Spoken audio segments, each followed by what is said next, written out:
A decade ago, when no one knew anything about Islam, and Muslims were telling the world that Muhammad was the greatest man of all time, we told the world that Muhammad had sex with a 9-year-old girl. How did Muslims respond? Stop lying! Everyone knows that Aisha was 18 years old when Prophet Muhammad ﷺ had sex with her. We can prove it by cutting and pasting an article by one of the biggest liars of all time. But we kept going. We showed that Islam's most trusted sources agree unanimously that Muhammad had sex with a 9-year-old girl. We showed that the Muslims who were claiming that Aisha was older were lying. Even Muslim scholars had to tell Muslims to stop lying about this. Don't apologize for the truth and don't distort the truth. There are Muslims that try to deny this. Oh, he didn't marry Aisha as a young girl. Ya akhi, look, that's not the way forward. We don't lie for the sake of our religion. Astaghfirullah. We have the truth. We're not going to cover up the truth if people find it embarrassing. This is the reality. Deal with it. After years of us throwing their own sources in their faces, Muslims finally had to admit, well, okay, so Aisha was 9 years old when Prophet Muhammad ﷺ climbed on top of her. So what? At least she had reached puberty.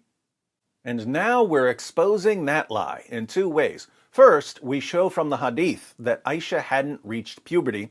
Second, we show that the Quran itself allows men to marry, have sex with, and divorce girls all before they've reached the age of puberty. How do Muslims respond when we show them that the Quran allows men to have sex with prepubescent girls? Stop lying! When it refers to girls who don't have a menstrual cycle, it means women who have some medical problem, not girls who haven't reached puberty. So we go to their greatest commentators and to the historical background of Surah 65 verse 4, and we show that it's indisputably referring to prepubescent girls. Now we get to the latest Muslim response. Muslims are now admitting that Surah 65 verse 4 of the Quran does indeed allow men to marry and divorce prepubescent girls. But where does it say that the men have sex with the prepubescent girls? Perhaps the men marry the girls before they reach puberty, but then the men wait until the girls reach puberty before having sex with them. Yeah, that's our new response. I'm a Muslim. I've been watching your vids for a while, and you successfully showed that marriage with a prepubescent girl is permitted. You haven't showed that sex with a prepubescent is permitted. Surah At-Talaq, chapter 65, verse 4, doesn't mention sex. It's about divorce. I have yet to find a passage in Quran or Sunnah that allows me to penetrate a 5-year-old girl. Show now. Where in Quran or Sunnah is sex with prepubescent girl allowed? I only see divorce and marriage is allowed. Where? Do I need a microscope to find the passage, Mr. David? That's Dr. David, BFP to you. BFP stands for Breaker of False Prophets. But this is a reasonable question. We know that the Quran allows marriage to prepubescent girls and divorce from prepubescent girls, but how do we know it allows sex with prepubescent girls, apart from Muhammad himself having sex with a prepubescent girl? Everyone comes to the answer, man. Let's review Surah 65, verse 4, which is giving some rules about divorce. If a man is going to divorce his wife, he's supposed to wait a certain amount of time. The waiting period is called the iddah. The verse reads, "And those of your women as have passed the age of monthly courses, for them the iddah, prescribed period, if you have doubt about their periods, is 3 months. And for those who have no courses, i.e. they are still immature, their iddah, prescribed period, is 3 months likewise, except in case of death. And for those who are pregnant, whether they are divorced or their husbands are dead, their iddah, prescribed period, is until they lay down their burden. And whosoever fears Allah and keeps his duty to him, he will make his matter easy for him." In a previous video, the link is in the description box, we went through various Muslim commentaries, and they all agree that this part, and for those who have no courses, i.e. they are still immature, their iddah, prescribed period, is 3 months likewise, is referring to girls who haven't reached puberty. They're too young to have a monthly menstrual cycle. So, Muslim men are allowed to divorce girls who are too young to have a monthly menstrual cycle. Obviously, if Muslim men are allowed to divorce prepubescent girls, they're allowed to marry prepubescent girls. As a rule, you can't divorce them unless you've married them. But how do we know that the men had sex with the prepubescent girls? For the answer to this question, we turn to the most disgusting chapter in the Quran, Surah 33. Surah 33 is the chapter where Allah orders Muhammad to marry the wife of his own adopted son.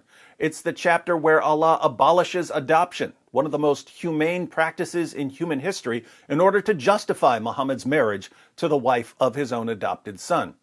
It's the chapter where Allah tells Muhammad that he, and he alone, can break the four-wife limit. It's the chapter that originally included the commands to Muslim women to breastfeed adult men. In case you don't know what that's about, let me clarify. If a man and a woman who aren't married and aren't related have to be around each other for some reason, for instance, if the man works for the woman, how can the woman's husband make sure that his wife isn't committing adultery? Muhammad's followers brought this issue to him, and Allah revealed the answer. The woman should simply breastfeed the man 10 times. That way, he'll be like her son, and she'll be like his mother, so there won't be any sexual attraction between them. Is that the stupidest revelation in any religion ever? Possibly. Muhammad's wives hated that revelation, and they had the only copy. So as soon as Muhammad died, they made sure that a sheep conveniently ate that part of Surah 33. And they didn't stop there. According to Aisha, more than 100 verses were lost from Surah 33 alone. Very strange for a book that's been perfectly preserved. Anyway, also in Surah 33, we have the answer to the question about whether Surah 65 verse 4 is talking about sex with prepubescent girls. Surah 33 verse 49. O you who believe, when you marry believing women, and then divorce them before you have sexual intercourse with them, no iddah, divorce prescribed period, see Surah 65 verse 4, have you to count in respect of them. So give them a present and set them free, i.e. divorce, in a handsome manner. Did you catch that? If you marry a woman and you divorce her before having sexual intercourse with her, there's no iddah, no waiting period. If you haven't had sex with your wife and you divorce her, there's no iddah. There is no iddah unless you put it in her. But Surah 65 verse 4 says that the iddah for a prepubescent girl is 3 months. Now if there's no iddah unless you've had sex, and there is an iddah for a prepubescent girl, what does that mean? Premise 1. If there's an iddah, then the husband has had sex with his wife. Premise 2. There's an iddah. What conclusion can we draw? Come on, Muslims, you can get this. This is the most basic argument form there is. It's called modus ponens. If A, then B. A, therefore B. If there's an iddah, then the husband has had sex with his wife. There's an iddah. Conclusion, therefore the husband has had sex with his wife.